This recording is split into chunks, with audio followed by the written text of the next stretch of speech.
Hey, hello everyone, this is Trader Shiva. So, welcome to the fourth video of this series. इस video में हम बात करेंगे auction market theory की। So friends, auction market theory समझना क्यों ज़रूरी है?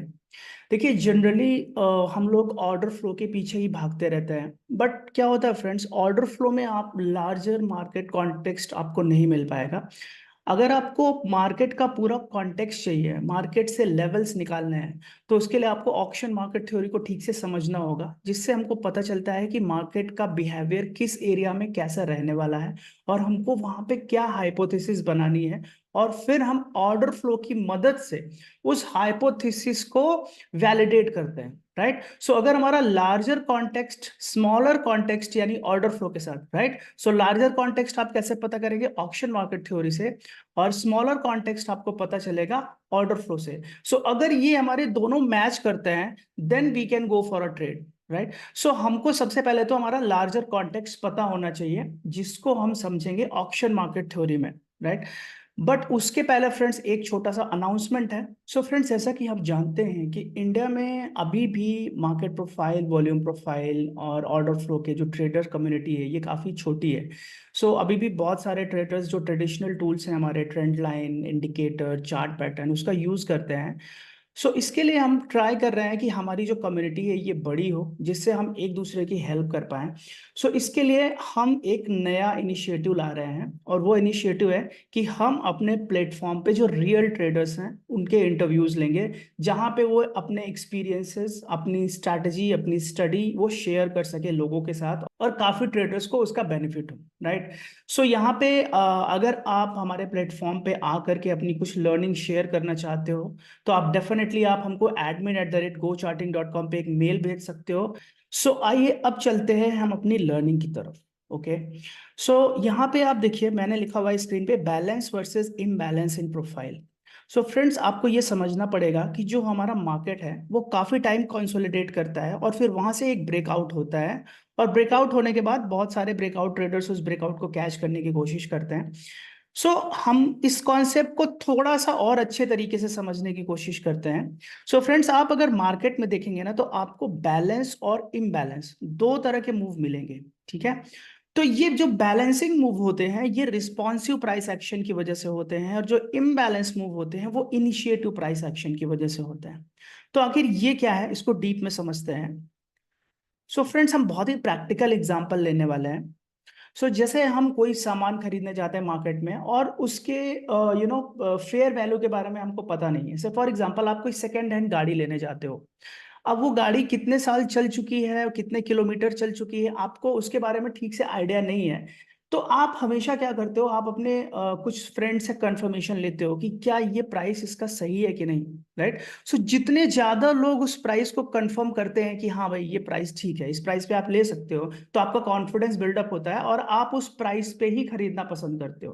राइट, यहाँ पे जो प्राइस एग्रीमेंट है ये बहुत इंपॉर्टेंट है, कि कितने सारे लोग उस प्राइस पे गाड़ी खरीदने के लिए एग्री कर रहे हैं।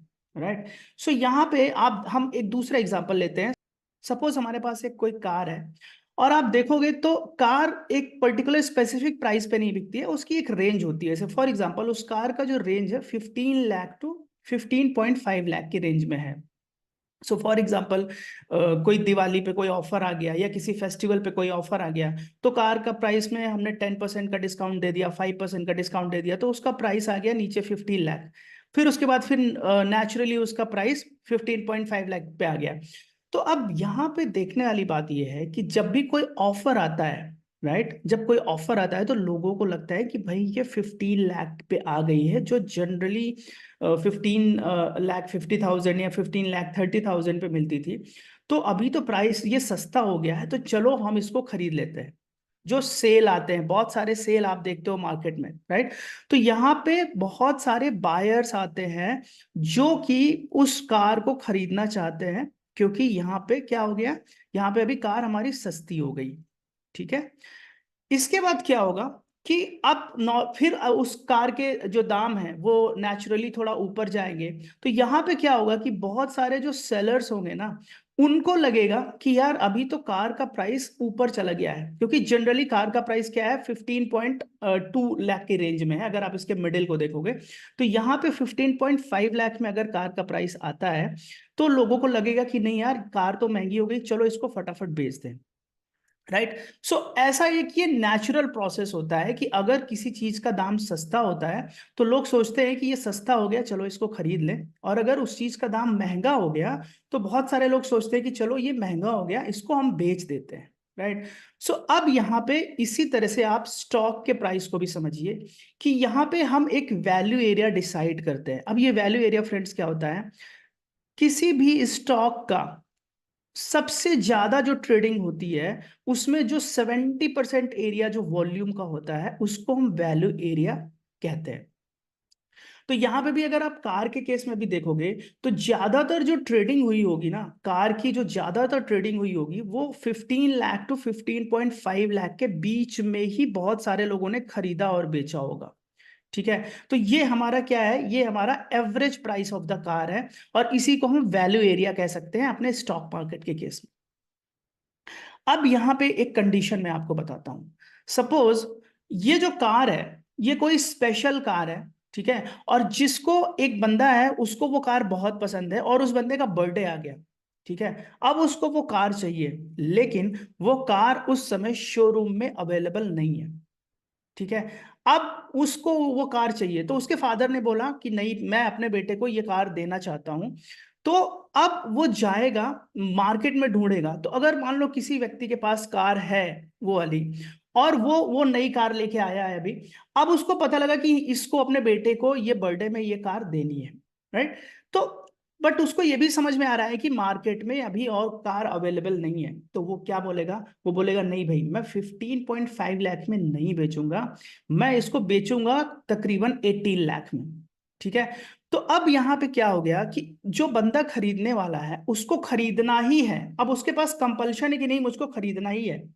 तो अब अगर वो बोल रहा है कि मैं 18 लाख में खरीदूंगा, तो आप समझो कि जो लोग होंगे ना वो तुरंत आके उसको बेचना चाहेंगे 18 लाख में। उसको लोग बोलेंगे कि नहीं मैं तो बेच दूंगा, क्योंकि 18 लाख ये कार के एवरेज प्राइस से बहुत हायर प्राइस है, तो कोई भी बंदा इसको आके बेचना चाहेगा। राइट। तो जब यहाँ पे प्राइस एवरेज प्राइस से ऊपर जाएगा तो यहाँ पे सेलर्स फटाक से आएंगे और इसको बेच देंगे। तो क्या होगा, जब सेलर्स बहुत तेजी से यहाँ पे आएंगे, आप ध्यान दीजिएगा, प्राइस एवरेज प्राइस से ऊपर गया तो सेलर्स को इस प्राइस ने अट्रैक्ट किया। तो यहाँ पे जब बहुत तेजी से सेलर्स आएंगे और इस बंदे को बेचना चाहेंगे, बट यहाँ पे ध्यान देने वाली बात यह है कि यहाँ पे बायर्स कम होंगे। क्यों? क्योंकि ऐसे बहुत कम लोग होंगे जिनको उस कार की अर्जेंट जरूरत होगी। लेकिन अगर सेलर्स को पता लगा कि नहीं कोई बंदा है जिसको अर्जेंट जरूरत है और जो इतने हायर प्राइस पे लेना चाहता है, तो वो फटाक से आके उसको बेचना चाहेंगे। तो यहाँ पे सेलर्स जब ज्यादा हो जाएंगे तो प्राइस वापस तुरंत यहाँ पे नीचे रिवर्स हो जाएगा। राइट। क्योंकि यहाँ पे सेलर्स बहुत ज्यादा आ जाएंगे, प्राइस तुरंत वापस यहाँ पे रिवर्स हो जाएगा। सेम कंडीशन में यहाँ पे आप देखोगे कि अगर कोई व्यक्ति है जिसको समझो कि एक कार है, वो उस कार को बेचना चाहता है, उसको वो उसने कार वो ली तो थी बट उसको वो पसंद नहीं है, अब उसका मन है किसी दूसरे कार को लेने का, कोई नया मॉडल आया है। तो वो पहले तो बोलेगा कि भाई मैं 15 लाख में बेचना चाहता हूँ, लेकिन 15 लाख में अगर कोई खरीदने वाला नहीं है तो वो बोलेगा कि यार चलो जाने दो, मैं इसको 12 लाख रुपए में भी बेचने के लिए तैयार हूं। तो जैसे ही प्राइस 12 लाख रुपए आएगा तो बेचने वाला तो एक है, क्योंकि ऐसे मजबूरी आपको जनरली नहीं मिलेगी। कुछ ही ऐसे लोग होंगे जो 12 लाख रुपए में बेचना चाहेंगे, लेकिन जैसे ही पता लगेगा कि इस कार का प्राइस 12 लाख रुपए हुआ तो बहुत सारे बायर्स अब अट्रैक्ट हो जाएंगे और फटाक से वो कार बिक जाएगी। तो क्या अब बहुत ज्यादा लोग उस चीज को बेचने वाले हैं? नहीं, एक ही दो लोग हैं जो इस तरह से बेचने वाले हैं, तो बायर्स ज्यादा आ गए, प्राइस वापस वैल्यू एरिया में आ जाएगा। तो आप देखोगे कि जब इस वैल्यू एरिया से, मतलब जो एक्सेप्टेड नॉर्म है, जो एक्सेप्टेड प्राइस है, अगर उस प्राइस से प्राइस ऊपर जाता है तो वो बहुत ज्यादा सेलर्स अट्रैक्ट करता है, बहुत ज्यादा बेचने वाले लोग अट्रैक्ट करते हैं, क्योंकि उनको वो प्राइस अट्रैक्टिव लगता है बेचने में, तो वो वापस प्राइस वहां पे आ जाएगा वैल्यू एरिया में। और अगर प्राइस उस वैल्यू एरिया से नीचे जाता है तो बायर्स के लिए वो प्राइस अट्रैक्टिव हो जाएगा और प्राइस वापस उस वैल्यू एरिया में आ जाएगा। तो फ्रेंड्स, ये जो वैल्यू एरिया का कॉन्सेप्ट है ये बहुत इंपॉर्टेंट है इसको समझना। तो यहां पे हम देखते हैं कि हमारे रिस्पॉन्सिव सेलर्स और रिस्पॉन्सिव बायर्स, तो जब प्राइस हमारा ऊपर की तरफ आता है तो यहां पे हमारे रिस्पॉन्सिव सेलर्स एक्टिवेट हो जाते हैं। इन लोगों के लिए अब यहां से बेचना अट्रैक्टिव प्राइस है। इसी तरह से जब प्राइस नीचे आता है तो यहाँ पे रिस्पॉन्सिव बायर्स आ जाते हैं। अब इन लोगों के लिए यहां से खरीदना एक अट्रैक्टिव प्राइस है, राइट। सो ये एक नेचुरल लॉ की तरह आप इसको देखिए। मैं आपको एक बहुत ही इंटरेस्टिंग वीडियो भी दिखाता हूं कि किस तरह से ये नेचुरल लॉ होता है और किस तरह से ये सपोर्ट करता है। सो फ्रेंड्स, इस वीडियो में हम देखेंगे कि किस तरह से नॉर्मल डिस्ट्रीब्यूशन नेचुरली फॉर्म होता है। हम यहाँ पे रैंडमली बॉल्स को गिरा रहे हैं और देखेंगे कि over the period of time यहाँ पे हमको एक नॉर्मल डिस्ट्रीब्यूशन कर्व मिलता है कि हमने देखा था वैल्यू एरिया स्टॉक मार्केट के केस में। सो फ्रेंड्स, जैसा हमने एक्सपेरिमेंट वीडियो में देखा कि किस तरह से हमको नॉर्मल डिस्ट्रीब्यूशन कर्व नेचुरली मिलता है, तो उस नॉर्मल डिस्ट्रीब्यूशन कर्व को अगर हम 90 डिग्री लेफ्ट साइड में रोटेट कर दें तो हमको यहाँ पे वैल्यू एरिया मिलता है। ठीक है, तो हम यहाँ पे 70% वैल्यू लेते हैं जहां पे सबसे ज्यादा ट्रेडिंग हुई होती है और हम समझते हैं कि वहां पे रिस्पॉन्सिव सेलर और रिस्पॉन्सिव बायर्स एक्टिवेटेड है। तो ये जो हमारा एरिया होता है इसको हम बैलेंस एरिया बोलते हैं। ठीक है, तो बैलेंस एरिया कैसे फॉर्म होता है? रिस्पॉन्सिव सेलर्स और रिस्पॉन्सिव बायर्स से। अब यहाँ पे दूसरा हाइपोथेटिकल केस लेते हैं फ्रेंड्स। जैसे अभी हमने देखा कि यहाँ पे हमारा इस एरिया में बैलेंसिंग था और यहाँ पे इस प्राइस में हमारा एक अच्छा खासा एग्रीमेंट था। बट अब यहाँ पे क्या होता है कि कुछ इनिशिएटिव बायर्स आ सकते हैं या कुछ इनिशिएटिव सेलर्स आ सकते हैं। जो इनिशिएटिव बायर्स होंगे वो क्या करेंगे, इन रिस्पॉन्सिव सेलर्स के ऑर्डर को खाएंगे और प्राइस को ऊपर की तरफ ले जाएंगे। और जो यहाँ पे इनिशिएटिव सेलर्स हैं ये रिस्पॉन्सिव बायर्स के ऑर्डर्स को खा के प्राइस को नीचे की तरफ ले जाएंगे। बट ऐसा क्यों होता है फ्रेंड्स? ऐसा इसलिए होता है कि मार्केट में जब भी कोई नई इंफॉर्मेशन आती है तो वहां पे एक इनिशिएटिव एक्टिविटी आपको दिखती है। वो इनिशिएटिव बाइंग एक्टिविटी हो सकती है या इनिशिएटिव सेलिंग एक्टिविटी हो सकती है। फॉर एग्जाम्पल, अभी हम इस कार के ही केस को लेते हैं। तो फ्रेंड्स, फॉर एग्जांपल किसी भी मॉडल का एक कार है, ठीक है, और अभी हमने देखा कि उसके कंपटीशन में और भी दो चार मॉडल हैं। ठीक है, तो अचानक से क्या हुआ कि एक स्टडी पब्लिश हुई जिसमें ये बताया गया कि ये जो हमारा पर्टिकुलर कार का मॉडल है इसकी जो सेफ्टी रेटिंग है, इसकी सेफ्टी रेटिंग बहुत अच्छी आई। ये कार क्रैश टेस्ट में पूरी तरह से पास हो गई। बट इसके जो भी कॉम्पिटिशन्स हैं, जो तीन चार कॉम्पिटिटर मॉडल्स हैं, उन सब की जो रेटिंग है, वो जो कार का क्रैश टेस्ट था वो फेल हो गया। ठीक है, सो अब आप देखो कि इस कार के लिए बहुत अच्छी न्यूज मार्केट में आ गई, राइट। सो अब ज्यादा से ज्यादा इस पर्टिकुलर रिपोर्ट के बाद अब लोगों के मन में एक वो आएगा कि नहीं भाई ये कार ज्यादा सेफ है, तो ज्यादा से ज्यादा लोग इस कार को अब खरीदना चाहेंगे। तो जब ज्यादा से ज्यादा लोग इस कार को खरीदना चाहेंगे मींस ये एक न्यू इंफॉर्मेशन है मार्केट में, तो बायर्स अगर आएंगे, राइट। सो कौन से बायर्स आ गए? Initiative buyers. तो इनिशिएटिव बायर्स आ गए तो अब यहाँ पे जो इसका फेयर प्राइस था, पहले फेयर प्राइस क्या था? 15 लाख टू 15.5 लाख। बट अब लोगों को लगेगा कि नहीं, इसका प्राइस तो इतना नहीं होना चाहिए, ये तो सेफ्टी रेटिंग में बहुत अच्छी है बाकी कार से। तो अब यहाँ पे इनिशिएटिव एक्टिविटी होगी, इसका प्राइस ऊपर जाएगा और फिर कहीं यहाँ पे मतलब 20-25 लाख के रेंज में इसका यहाँ पे फेयर प्राइस बनेगा। तो ये जैसा कि बैलेंस एरिया हम यहाँ पे देख रहे हैं, अब वो बैलेंस एरिया कहीं यहाँ पे होने लगेगा, यानी कि अब यहाँ पे इस पर्टिकुलर कार की ट्रेडिंग एक्टिविटी होने लगेगी, राइट। सो आई होप आपको समझ में आ गया। तो ये जो मूव है, अब इस मूव को हम क्या बोलेंगे? Imbalance move. और ये इम्बैलेंस मूव कौन लेके आता है? Initiative buyers, right. तो यहाँ पे रिस्पॉन्सिव सेलर्स और रिस्पॉन्सिव बायर्स क्या लेके आते थे? बैलेंस एरिया, बैलेंस मूव बनाते थे। और जो इनिशिएटिव बायर या इनिशिएटिव सेलर्स हैं वो इम्बैलेंस मूव बनाते हैं, राइट। सो सिमिलरली अगर आप देखोगे कि अगर ये पर्टिकुलर हमारी जो कार है, अब सेकंड केस समझिए कि इसी कार का जो क्रैश टेस्ट है वो फेल हुआ, बाकी सारी कार्स के क्रैश टेस्ट पास है। तो फिर क्या होगा, इस कार के प्राइस में नेगेटिव असर पड़ेगा। ये फिर एक नई इंफॉर्मेशन आ गई जहां पे अब हमको ये पता चल रहा है कि ये कार तो बेकार है, तो लोग क्या करेंगे, उस कार को बेचना चाहेंगे, उस कार को बेच के वो लोग दूसरी कार खरीदना चाहेंगे। तो जब इस कार को बेचना चाहेंगे तो बहुत सारे सेलर्स आएंगे, ये इनिशिएटिव सेलर्स होंगे, और ये कार के प्राइस को नीचे ले जाएंगे। फिर जब नीचे जाने के बाद यहाँ पे कहीं इसका बैलेंस एरिया, मतलब उसका फेयर प्राइस स्टैब्लिश होगा, राइट। सो कुछ इस तरह से बैलेंस और इम्बैलेंस काम करते हैं, और इस तरह से गाड़ी का, स्टॉक्स का, या किसी भी पर्टिकुलर कमोडिटी का फेयर प्राइस डिसाइड होता है। ये डिसाइड होता है कि वहां पे बायर्स और सेलर के बीच में क्या बैलेंस है, right. So as a trader जो हमारा काम है, वो हमारा काम है कि ये जो हमारी इम्बैलेंस मूव है ना, इसको पकड़ने की कोशिश करें, ठीक है। अगर हम इसको पकड़ लेते हैं तो बहुत ही फास्ट मूव ये होता है। जो इम्बैलेंस मूव होता है ये बहुत ही फास्ट मूव होता है, और बैलेंस मूव काफी चॉपी मूव होता है, राइट। सो आइए अब आगे बढ़ते हैं इसमें और समझते हैं ऑक्शन मार्केट थ्योरी को। ऑक्शन मार्केट थ्योरी के हमारे कुछ रूल्स होते हैं जिनके बारे में हम जानेंगे, राइट। सो फ्रेंड, सबसे पहले मैं आपको बताना चाहता हूं, यहाँ पे कुछ इंपॉर्टेंट चीजें हैं। सो सबसे पहले ऑक्शन मार्केट थ्योरी हमको एक कॉन्टेक्स्ट प्रोवाइड करती है। जैसे कि जब हम ऑर्डर फ्लो का यूज करते हैं तो ऑर्डर फ्लो हमको स्कैल्पिंग ट्रेड के लिए, छोटे छोटे मूव्स के लिए हमको कंफर्मेशन दे सकता है, लेकिन अगर हमको बड़े मूव्स पकड़ने हैं तो हमको ऑक्शन मार्केट थ्योरी का यूज करना होगा। सो ऑक्शन मार्केट थ्योरी से सबसे पहले तो हमको एक कॉन्टेक्स्ट पता लगता है। कॉन्टेक्स्ट ये पता लगता है कि मार्केट हमारा बैलेंसिंग मूव में है या इम्बैलेंसिंग मूव में है, किधर जा सकता है, ठीक है। एक तो ये पता लगता है। दूसरा, हमको ऑक्शन मार्केट थ्योरी की मदद से हम लेवल्स भी निकालते हैं, ठीक है। और लेवल्स निकालने के बाद हम एक हाइपोथेसिस बनाते हैं। दिस इज वेरी इंपॉर्टेंट कि जब हम लेवल्स निकालते हैं, कॉन्टेक्स्ट बनाते हैं, उसके बाद हमारी एक हाइपोथेसिस होती है based on auction market theory. हम हाइपोथेसिस कभी ऑर्डर फ्लो को लेकर नहीं बनाते हैं, ठीक है। तो हम एक सोच बनाते हैं कि चूंकि यहाँ पे इस तरह का हमको पैटर्न दिख रहा है, तो इस तरह से यहाँ पे हमको बिहेवियर दिख सकता है।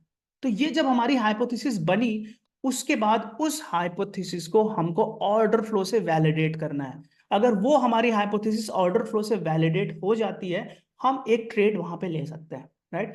तो सबसे पहले ऑक्शन मार्केट थ्योरी के कुछ रूल्स हैं, उन रूल्स को समझते हैं, आइए देखते हैं। तो फ्रेंड्स, यहाँ पे जो सबसे इंपॉर्टेंट पहला हमारा पॉइंट है वो ये है, we find out balance areas in chart. Okay. तो फ्रेंड्स, यहाँ पे देखने वाली बात ये है कि देखिए, हमको सबसे पहले ये पता करना है कि उस कमोडिटी का या उस स्टॉक का फेयर प्राइस क्या है। तो उसके लिए हम पता करते हैं कि बैलेंस एरिया कहाँ पे फॉर्म हो रहा है। अब बैलेंस एरिया आपको कैसे पता लगेगा, आपको मार्केट प्रोफाइल देखना होगा, और देखना होगा कि कहाँ पे बैलेंसिंग चल रही है। यहां पे एक चीज ध्यान देने वाली बात यह है, ज्यादातर ट्रेडर्स क्या करते हैं, पिछले दिन का मार्केट प्रोफाइल उठाते हैं और उसके हिसाब से वो देख लेते हैं कि यहाँ पे इसका वैल्यू एरिया है। ऐसा नहीं है। देखिए, अगर कोई स्टॉक पिछले 3 4 दिन, 5 दिन, 6 दिन, 7 दिन से, जितने भी ज्यादा दिन से अगर वो बैलेंसिंग कर रहा होगा, आपके लिए उतना ही अच्छा है, राइट। सो हम देखते हैं कि पिछले जो भी हमारे मार्केट प्रोफाइल्स होते हैं, अगर वो 50% से ज्यादा ओवरलैप करते हैं, तो हम उसको मान सकते हैं कि वो एक पर्टिकुलर रेंज में बैलेंसिंग ही हो रही है, ठीक है।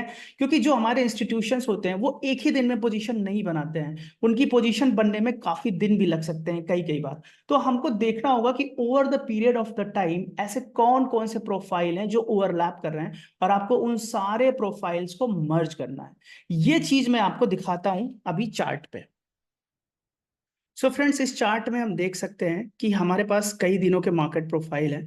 बट अगर हम ध्यान से देखें तो यहाँ पे ये वाले जो मार्केट प्रोफाइल का वैल्यू एरिया और इस वाले मार्केट प्रोफाइल का जो वैल्यू एरिया है, ये 50% से ज्यादा मैच कर रहा है, राइट। सो इसका मतलब ये है कि इसकी वैल्यू और इसकी वैल्यू कहीं ना कहीं सेम है। तो हम क्या कर सकते हैं, इस प्रोफाइल में राइट क्लिक करके और इसको मर्ज टू लेफ्ट करेंगे, तो यहाँ पे हमको ये एक प्रॉपर वैल्यू एरिया दिख जाएगा, राइट।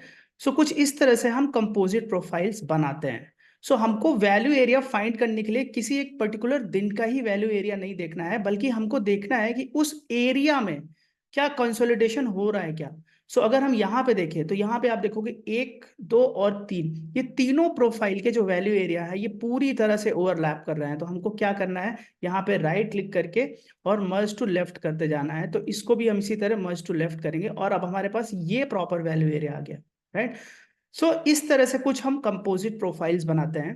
सो आइए अब हम चलते हैं अपने next auction market theory rules पे। सो हमारा नेक्स्ट रूल कहता है price accepting inside a balance area will try to travel the opposite side and also the price movement will be choppier inside the balance area. तो friends जैसा हमने यहाँ पे मैंने आपको बताया था कि यहाँ पे रिस्पॉन्सिव सेलर्स होते हैं, यहाँ पे रिस्पॉन्सिव बायर्स होते हैं।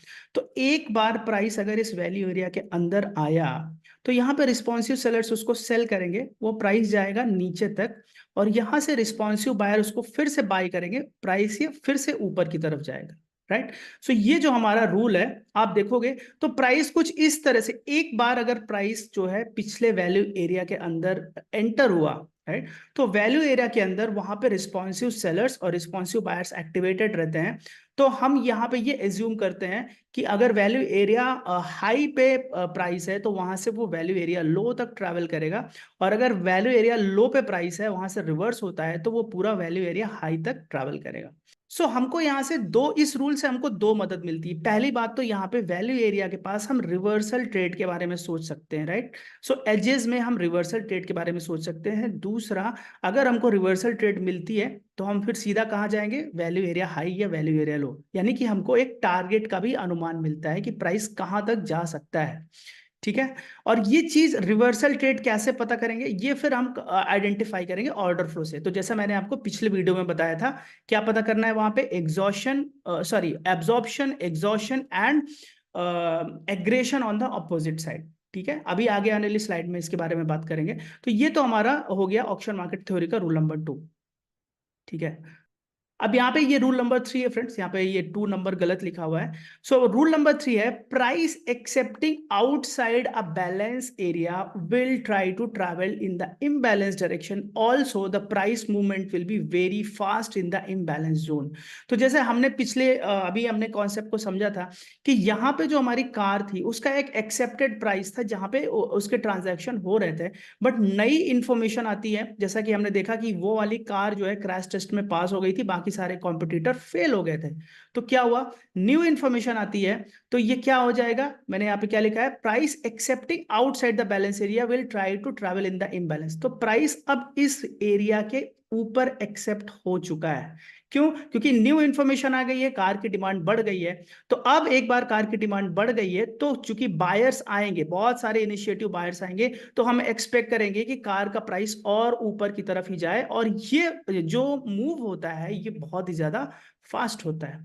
राइट। सो हमने यहाँ पे 3 रूल समझे। सो पहला रूल क्या है कि हमको वैल्यू एरिया पता करना है। सबसे पहले हमारा काम है कि वैल्यू एरिया क्या है। अगर प्राइस वैल्यू एरिया के अंदर है तो हम वहां पर रिवर्सल ट्रेड एक्सपेक्ट करेंगे, और हमारा जो टारगेट होगा वैल्यू एरिया हाई से वैल्यू एरिया लो, या वैल्यू एरिया लो से वैल्यू एरिया हाई। तो ये तो हो गया, पहले वैल्यू एरिया पता किया, वैल्यू एरिया के अंदर का ट्रेड। लेकिन अगर प्राइस वैल्यू एरिया के बाहर एक्सेप्ट होता है तो वहां पे हम ये समझेंगे कि अब प्राइस इम्बैलेंस में आ चुका है, और प्राइस उसी डायरेक्शन में इम्बैलेंस में मूव करेगा विथ वेरी फास्ट मूवमेंट। ठीक है। तो ये हो गए हमारे 3 रूल। अब यहां पे चौथा रूल ये है, the area of shift in conditions are often retested. So shift in condition क्या होता है फ्रेंड्स, देखिए यहाँ पे जो हमारी मूव होती है इसको हम बैलेंसिंग मूव बोलते हैं, लेकिन इसके बाद की जो मूव होती है, बैलेंसिंग एरिया के बाद की जो मूव होती है, ये इम्बैलेंस मूव होता है। तो शिफ्ट इन कंडीशन का क्या मतलब हुआ कि यहाँ पे देखिए प्राइस क्या था, बैलेंसिंग जोन में था, और उसके बाद प्राइस यहां से निकलता है, और प्राइस ने देखिए यहाँ पे ये इस एरिया को फिर से रीटेस्ट किया। तो ये एरिया क्या है, जहां पे हमारी बैलेंसिंग हो रही है, और इसके बाद प्राइस ने इम्बैलेंस मूव दिया। सो ये एक जनरल रूल है, ऐसा कभी कभी नहीं भी होता है, तो वो चीज आपको वहां पे ऑर्डर फ्लो से कंफर्म करनी पड़ेगी कि वहां पे ऑर्डर फ्लो में आपको क्या दिख रहा है। बट एक जनरल रूल है कि अगर प्राइस शिफ्ट इन कंडीशन करता है, राइट, सो अगर कंडीशंस में शिफ्ट होता है, अभी जैसे यहाँ पे आप देखो कि प्राइस इम्बैलेंस मूव में था, अभी ये आता है वैल्यू एरिया के अंदर, ये प्राइस एक्सेप्ट होता है, फिर उसके बाद ये एक वीक मूव से ऊपर की तरफ जाता है, ये फिर से यहाँ पर रीटेस्ट करता है जो हमारा वैल्यू एरिया हाई था, और उसके बाद ये कहाँ जाएगा, इसका टारगेट क्या होगा, नेचुरल टारगेट क्या होगा, वैल्यू एरिया लो। इसके बाद अगर ये वैल्यू एरिया लो पे नहीं रुकता है और ये फिर से वापस बाहर एक्सेप्ट हो जाता है, तो फिर से हम एक एक्सपेक्टेशन रखेंगे कि यहाँ पे ये एक बार रीटेस्ट करेगा, क्योंकि ये जो प्लेस है ये शिफ्ट इन कंडीशन हो रही है, शिफ्ट इन कंडीशन यहाँ पे हो रही है, शिफ्ट इन कंडीशन यहाँ पे हो रही है। तो यहाँ पे इम्बैलेंस से बैलेंस कंडीशन शिफ्ट हुई, तो ये हमारा एरिया है जहां पे ये रीटेस्ट कर सकता है। और यहाँ पे बैलेंस से इम्बैलेंस में कंडीशन शिफ्ट हुई, तो फिर हमारा ये एरिया है जहां पे ये रीटेस्ट कर सकता है, राइट। सो हमको रीटेस्ट पे ट्रेड लेनी है, तो हमको जैसे हाइपोथेसिस क्या बनानी है कि अगर प्राइस ने इम्बैलेंस से बैलेंस के अंदर वो एक्सेप्ट हुआ, तो यहां पे हमारी हाइपोथेसिस क्या होगी कि अब ये इसको पहले रीटेस्ट होने देते हैं, रीटेस्ट होने के बाद हम पूरा बैलेंसिंग मूव लेंगे यहां तक। इसी तरह से अगर ये बैलेंस से इम्बैलेंस मूव में शिफ्ट हुआ, तो हम फिर क्या हमारे हाइपोथेसिस होगी कि इसको हम फिर से रीटेस्ट होने देंगे बैलेंसिंग एरिया पे, और फिर यहां से हम पूरा इसका इम्बैलेंस मूव पता करेंगे, राइट। सो कुछ इस तरह से हम यहाँ पे हाइपोथेसिस बनाते हैं। फ्रेंड्स, आपको मैं एक चीज और बता देना चाहता हूँ कि जो शिफ्ट इन कंडीशंस होती हैं, सबसे इंपॉर्टेंट ट्रेड्स यही होती है, यहाँ पे आपको सबसे अच्छा रिस्क रिवॉर्ड मिलता है। क्योंकि देखिए, अगर आपने यहाँ पे देखा कि कंडीशन शिफ्ट हो गई है, अगर आप यहाँ पे रीटेस्ट पे ट्रेड लेते हो, तो आपका जो लॉस होगा वो केवल इतना होगा, छोटा सा, और ये आप पूरा इम्बैलेंस मूव खा सकते हो, ठीक है। तो अब एक बार इसने इम्बैलेंस मूव दे दिया, समझो आपने यहाँ पे इसने एक इम्बैलेंस मूव दिया है, आप रिटेस्ट का वेट नहीं कर रहे हो, तो अब क्या होगा, आपने यहाँ पे खरीदा और जब यहाँ पे आएगा तो फिर आप घबरा जाएंगे, फिर आपका स्टॉप लॉस हिट हो जाएगा, आप निकल जाओगे। तो एक बार इसको रिटेस्ट होने के बाद जो शिफ्ट इन कंडीशंस होती है, वो सबसे अच्छे रिस्क रिवॉर्ड और सबसे अच्छे ट्रेड्स होते हैं, तो आप उन ट्रेड्स को लेने का सोच सकते हो with help of auction market theory. इसके बाद हमारा अगला रूल है price reverts back to previous balance areas, ठीक है। तो जैसा अभी हमने चार्ट पे भी देखा था, आप देखोगे कि अलग अलग दिन के मार्केट प्रोफाइल्स यहाँ पे बने होंगे। तो सबसे पहले हमारा काम क्या है कि अगर जिनके वैल्यू एरिया ओवरलैप कर रहे हैं, उनको हम सबको कंपोजिट प्रोफाइल बना लेना है, और हमारे जो वैल्यू एरियाज हैं चार्ट पे, वो वैल्यू एरियाज हमारे प्रॉपरली मार्क होने चाहिए, ठीक है। तो समझो ये हमारा एक वैल्यू एरिया बना हुआ था चार्ट पे पहले, अभी जिससे प्राइस निकल के बाहर ऊपर की तरफ गया है, लेकिन अभी प्राइस वापस इस वैल्यू एरिया में नहीं आया है, ठीक है। तो प्राइस हमारा इम्बैलेंस मूव देते हुए ये ऊपर गया, इसने यहाँ पे एक बैलेंस बनाया, एक यहाँ पे बैलेंस बनाया। अब क्या है कि जब प्राइस वापस आएगा, तो उसके लिए हमारे पास ये वाले बैलेंस एरिया, ये दोनों बैलेंस एरिया हमारे पुराने मौजूद है, ठीक है। तो अब जब प्राइस एक बार यहां पे आएगा ना, तो हम फिर से एक्सपेक्ट करेंगे कि प्राइस आया, अगर इस बैलेंस जोन में अगर एक्सेप्ट हुआ प्राइस, रीटेस्ट, और फिर हम पूरा यहां तक इम्बैलेंस सॉरी बैलेंस मूव यहां पे लेंगे पूरा। उसके बाद अगर कंडीशन फिर से शिफ्ट होती है, तो यहां पे फिर और ये रीटेस्ट और फिर ये पूरा। कहने का मतलब ये है कि जो पुराने जो बैलेंस एरियाज होते हैं, वो अगर हमारे रीटेस्ट नहीं हुए हैं, तो हमको उनको ठीक से फॉर्म करना होगा, और हम वहां पे फिर से एक हाइपोथेसिस बनाएंगे कि अगर मार्केट वहां पे एंटर करता है, तो हम अपने रीटेस्ट पे बैलेंसिंग और इम्बैलेंसिंग वाले जो रूल है उनके हिसाब से वहां पे हम ट्रेड ले सकते हैं, राइट। यहां पे एक एक्सेप्शन होता है कि समटाइम्स जो पीओसी होता है, पीओसी क्या होता है, point of control. Point of control friends क्या होता है, उस वैल्यू एरिया में एक ऐसा प्राइस जहां पे सबसे ज्यादा ट्रेडिंग हुई है उस लेवल पे, तो उसको हम एक एरिया की तरह मार्क करेंगे। कभी कभी क्या होता है कि पॉइंट ऑफ कंट्रोल से हमको एक स्ट्रॉन्ग रिजेक्शन मिल जाता है, राइट। जब हम यहाँ पे वैल्यू एरिया हाई से वैल्यू एरिया लो तक, या वैल्यू एरिया लो से वैल्यू एरिया हाई तक हम ट्रेड लेने का सोचते हैं, तो यहाँ पे पॉइंट ऑफ कंट्रोल पे हमको थोड़ा केयरफुल रहने की जरूरत है। अगर हमको पॉइंट ऑफ कंट्रोल से रिजेक्शन मिल रहा है, तो हम वहां से ट्रेड अपनी काट सकते हैं, ठीक है, या हम वहां पे प्रॉफिट बुक कर सकते हैं, या एटलीस्ट हम 50% प्रॉफिट बुक कर सकते हैं पॉइंट ऑफ कंट्रोल पे, और बाकी का 50% हम रन करने देंगे। अगर हमको रिजेक्शन मिल जाता है, तो हमारा स्टॉप लॉस हिट हो जाएगा 50% पोजीशन का, और नहीं तो फिर हमको पूरा यहाँ पे वैल्यू एरिया हाई से वैल्यू एरिया लो तक का टारगेट मिलेगा, ठीक है। अब जैसा मैंने अभी आपको बताया कि try to take trade where conditions are shifting, जहां पे कंडीशन शिफ्ट हो रही, वहां पे आपको सबसे अच्छे ट्रेड्स मिल सकते हैं, और आपको ऑर्डर फ्लो से उसका कंफर्मेशन लेना है। तो कैसे कंफर्मेशन ले सकते हैं? फ्रेंड्स, जैसा आप ये एक एग्जांपल देखिए, यहां पे प्राइस इम्बैलेंस में था, प्राइस ने एक्सेप्ट किया, प्राइस ने एक्सेप्ट किया, और यहां पे ये रीटेस्ट हुआ। रीटेस्ट होने के बाद हमारा वैल्यू एरिया हाई पर रीटेस्ट होने के बाद अब हम पूरा वैल्यू एरिया लो तक हमको ट्रेड लेना है। तो ऑर्डर फ्लो में हमको क्या देखना है फ्रेंड्स, अगर आप पिछला मेरा वीडियो देखोगे, उस पे मैंने एक्सप्लेन किया हुआ है कि ऑर्डर फ्लो पे एब्जॉर्प्शन, एग्जॉशन और एग्रेशन ऑन ऑपोजिट साइड कैसे देखते हैं। तो फ्रेंड्स यहाँ पे हमको क्या देखना है कि अगर ये वाला मूव आ रहा है, एक बार प्राइस एक्सेप्ट हो गया, अगर ये मूव आ रहा है तो हमको देखना है कि इस पर्टिकुलर लेग में हमको एब्जॉर्प्शन दिखना चाहिए। किसका एब्जॉर्प्शन दिखना चाहिए? बायर्स का। एक बार बायर्स का एब्जॉर्प्शन हमको दिख गया तो फिर थोड़ी देर बाद हमको ये समझ आना चाहिए कि बायर्स अभी एग्जॉस्ट हो चुके हैं। बायर्स एग्जॉस्ट होने के बाद हमको देखना क्या है? Aggression on the opposite side, यानी कि सेलर्स का एग्रेशन। अगर अब आपको सेलर साइड में रेड डेल्टा दिख रहे हैं बड़े बड़े, तो आप यहाँ पे एक प्रॉपर ट्रेड ले सकते हो और आपका जो टारगेट होगा वो क्या होगा? Value area low. सो कुछ इस तरह से हम ऑक्शन मार्केट थ्योरी को ऑर्डर फ्लो के साथ कंबाइन करके और अच्छे ट्रेड्स ले सकते हैं, अच्छी लोकेशंस पे ट्रेड ले सकते हैं। सो ये तो हो गया कि वैल्यू एरिया के अंदर हम कैसे ट्रेड ले सकते हैं। अब यही चीज अगर ये बाहर की तरफ ये एक्सेप्ट हो जाती है, तो अगर ये एक बार बाहर निकलती है फिर यहाँ पे ये रीटेस्ट होती है, तो जब ये रीटेस्ट होगा तो हमको क्या देखना है? बायर्स का एब्जॉर्प्शन, फिर उसके बाद बायर्स का एग्जॉशन, और फिर सेलर्स का एग्रेशन। तो ये हमको एक इम्बैलेंस मूव मिल जाएगी सेल साइड में, राइट। सो कुछ इस तरह से आपको ऑर्डर फ्लो और ऑक्शन मार्केट थ्योरी को कंबाइन करना है। सो आई होप आपको कुछ लर्निंग मिली होगी। अगर आप में से कोई भी ट्रेडर है जो इंटरेस्टेड है हमारे प्लेटफॉर्म पे आके अपनी कुछ लर्निंग शेयर करने के लिए, हमारे ट्रेडिंग कम्युनिटी से, सो ही इज मोस्ट वेलकम। और आप जो हमने ईमेल आईडी मेंशन करी है यहाँ पे, आप उस ईमेल आईडी में हमको एक मेल कर सकते हो, ठीक है। ईमेल आईडी हमारा है admin@gocharting.com। डेफिनेटली आपसे हम कुछ बात करेंगे। अगर हमको लगेगा कि आप जेन्युइन ट्रेडर हो तो डेफिनेटली हम आपको एक मौका देंगे अपने प्लेटफॉर्म पे आपको इंटरव्यू लेने के लिए, right. So thank you guys, thank you so much.